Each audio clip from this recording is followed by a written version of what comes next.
Yo les refs, bienvenue pour une nouvelle vidéo, j'espère que vous allez bien, que vous avez la forme, moi ça va super, je suis content de vous retrouver aujourd'hui et on va bien évidemment parler de la finale de la Coupe du Monde qui aura lieu demain entre la France et l'Argentine, comme d'habitude les refs, avant qu'on rentre dans le vif du sujet et qu'on fasse un bref rappel du parcours des deux équipes dans la compétition. Si jamais vous appréciez les vidéos, n'hésitez pas à laisser un petit pouce bleu, à me le faire savoir dans les commentaires et surtout, le plus important, à vous abonner à la chaîne, n'hésitez pas non plus à activer la cloche des notifications, il y a pas mal d'annonces qui arrivent dans la prochaine vidéo qui devrait être publiée d'ici 4-5 jours je dirais à peu près, donc voilà. Si jamais vous voulez être sûr de ne rien manquer, n'hésitez pas à activer les notifications. Maintenant que je vous ai dit tout ça, on va pouvoir se concentrer sur le match France-Argentine, c'est parti. Alors, avant qu'on rentre dans le vif du sujet pleinement et que je vous parle un peu du match de demain et que je vous donne mon pronostic, on va faire un bref rappel du parcours des deux équipes dans la compétition.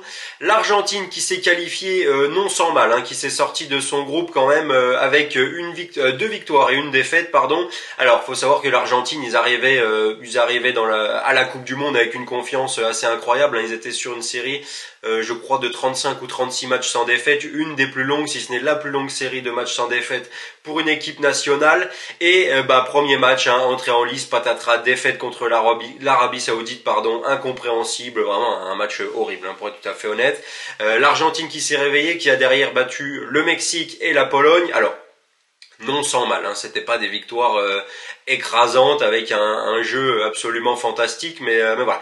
Ils se sont qualifiés en terminant premier de leur groupe. En huitième de finale, ils ont éliminé l'Australie, c'est pareil, ils s'en sont sortis de justesse parce que je pense que si l'attaquant australien, dont j'ai oublié le nom, ne loupe pas son face-à-face contre Emiliano Martinez à la 95e minute, à mon avis, on a une toute autre conversation aujourd'hui. Donc voilà, ils se sont sortis du piège australien en huitième de finale. Ils ont ensuite battu les Pays-Bas en quart de finale. Alors pareil, un match à rebondissement, ils menaient 2-0, ils se sont fait égaliser sur un coup franc complètement lunaire, un but de Weghorst sur coup franc à la 90 plus je sais pas combien avec tout le temps additionnel qu'il y avait à la fin du match. Ils ont finalement gagné au tir au but et en demi-finale par contre ils se sont imposés largement face à la Croatie. La Croatie qui, on l'a senti, était quand même à bout physiquement, ils n'avaient pas de quoi répondre aux Argentins en demi-finale. Donc voilà pour le parcours de l'Argentine. L'équipe de France quant à elle, alors c'était quand même un peu plus convaincant, faut être tout à fait honnête.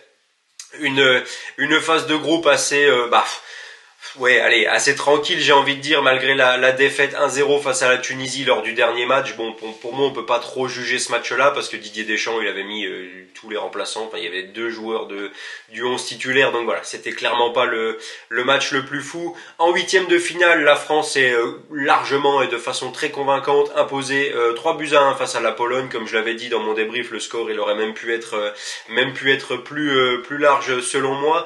En quart de finale, un match très serré et une victoire 2-1 face à l'Angleterre, victoire méritée aussi parce que pour moi sur l'ensemble du match, alors ok, Harry Kane loupe un penalty, ce qui lui arrive quasiment jamais, mais pour moi sur l'ensemble du match, la France a eu les plus belles occasions, donc cette victoire-là est méritée. Et en demi-finale, la France qui s'est imposée 2-0 face au Maroc. Pareil, c'était un match, c'était pas le match de l'année, mais voilà, l'équipe de France a été convaincante, réaliste comme d'habitude, j'ai envie de dire, sans proposer de grandes choses. Elle a su convertir le peu de vraies occasions qu'elle a eues et s'imposer 2-0. Donc voilà pour le parcours des deux équipes. Maintenant, pour parler du match, alors vous en avez l'habitude maintenant, je vous donnerai mon prono à la fin. Pour parler du match, honnêtement, je pense que ça peut être une finale avec du beau jeu et des buts. Pourquoi ? Parce que je trouve que, moi, c'est mon point de vue à moi, mais je trouve que la défense de l'Argentine est vraiment pas incroyable.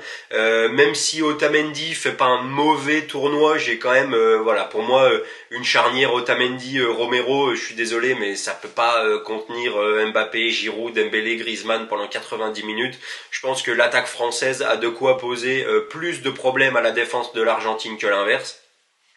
Maintenant, dans le jeu, le souci que j'ai avec l'Argentine, c'est que si Messi ne fait pas des grandes choses, il y a souvent pas grand chose de proposé en fait. C'est-à-dire qu'il faut attendre que Messi fasse des éclairs de génie, une passe qui casse des lignes pour envoyer Alvarez en profondeur. Enfin voilà.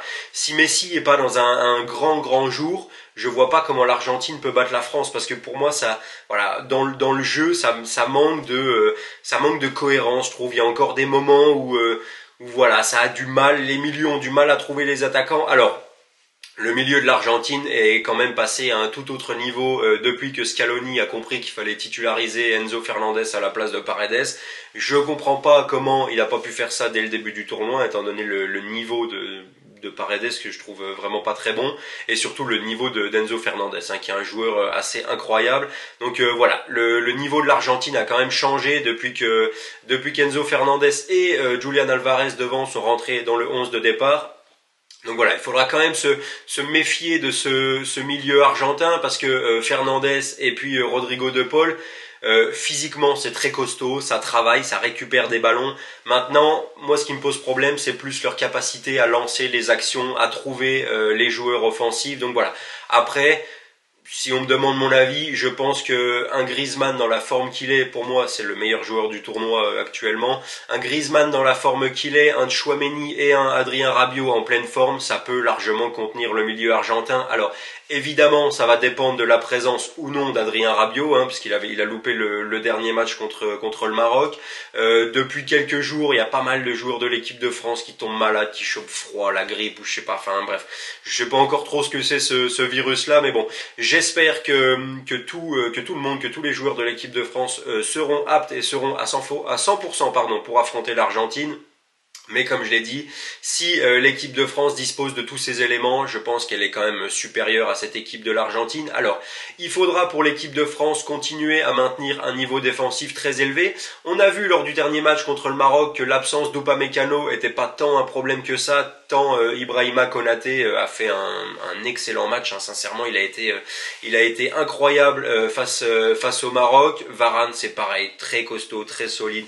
Je trouve qu'on sous-estime beaucoup trop l'importance et le niveau proposé par Raphaël Varane. Voilà, on entend souvent dire qu'il faudrait aligner une charnière Konaté ou Upamecano, ou que voilà, Varane n'a plus forcément le niveau qu'il avait au Real de Madrid. Alors en club, c'est pas faux, parce que le Raphaël Varane de Manchester United, c'est pas le Raphaël Varane de ses années prime au Real.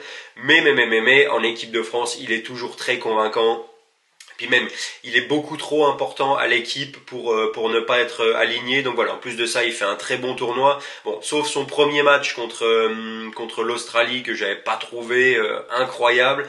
Il fait un très bon tournoi, il répond présent dans les duels, il est là. Dans le jeu aérien, il est très très bon aussi. Donc voilà, la charnière de l'équipe de France, c'est très costaud. Les latéraux, c'est très bon aussi. J'avais des doutes sur Jules Koundé.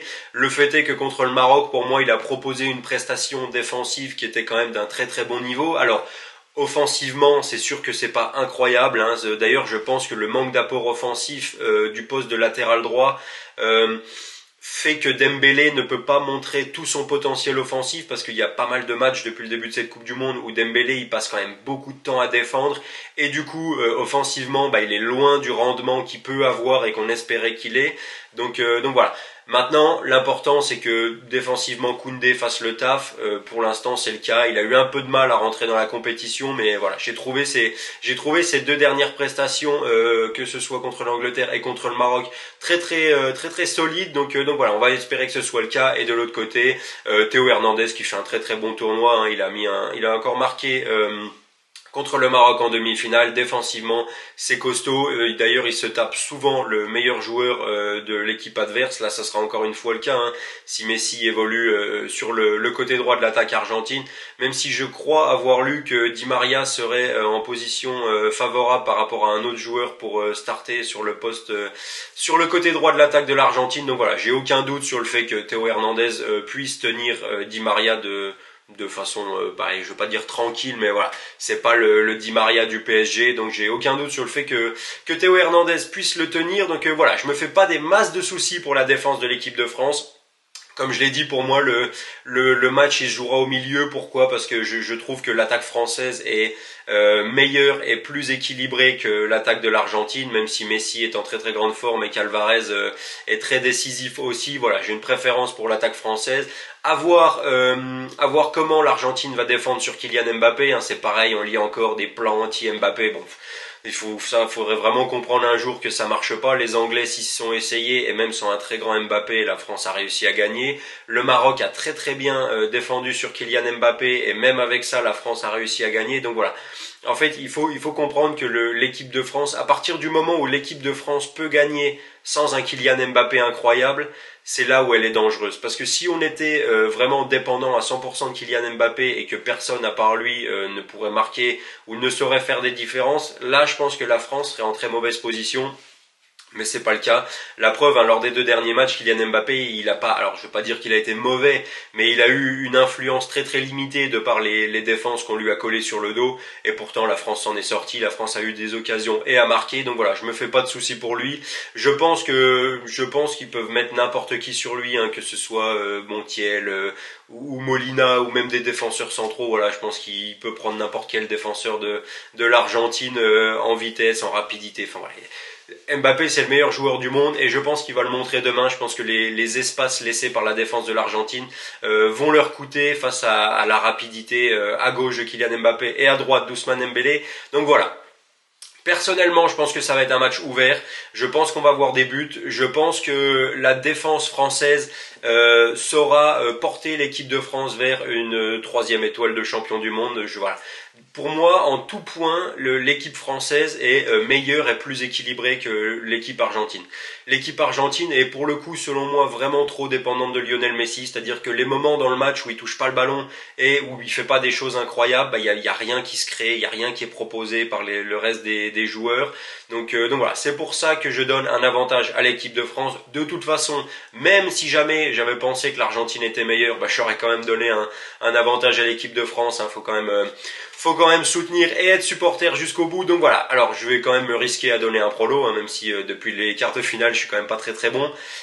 Pour le coup, je vais dire allez, victoire 3-1 de l'équipe de France. Je vois bien un penalty de Messi pour l'Argentine, un doublé de Kylian Mbappé et pourquoi pas un but d'Antoine Griezmann qui viendrait récompenser son tournoi incroyable. Donc voilà. Victoire 3-1 de la France, c'est ce que je vois pour demain. N'hésitez pas à me donner vos avis dans les commentaires, les refs, ça m'intéresse beaucoup de savoir ce que vous pensez du match. Comme d'habitude, si jamais vous avez apprécié la vidéo, n'hésitez pas à laisser un petit pouce bleu, à vous abonner à la chaîne, à la partager un maximum. Et en attendant qu'on se retrouve bientôt pour une nouvelle vidéo, je vous dis profitez de la finale, prenez soin de vous et à la prochaine les refs.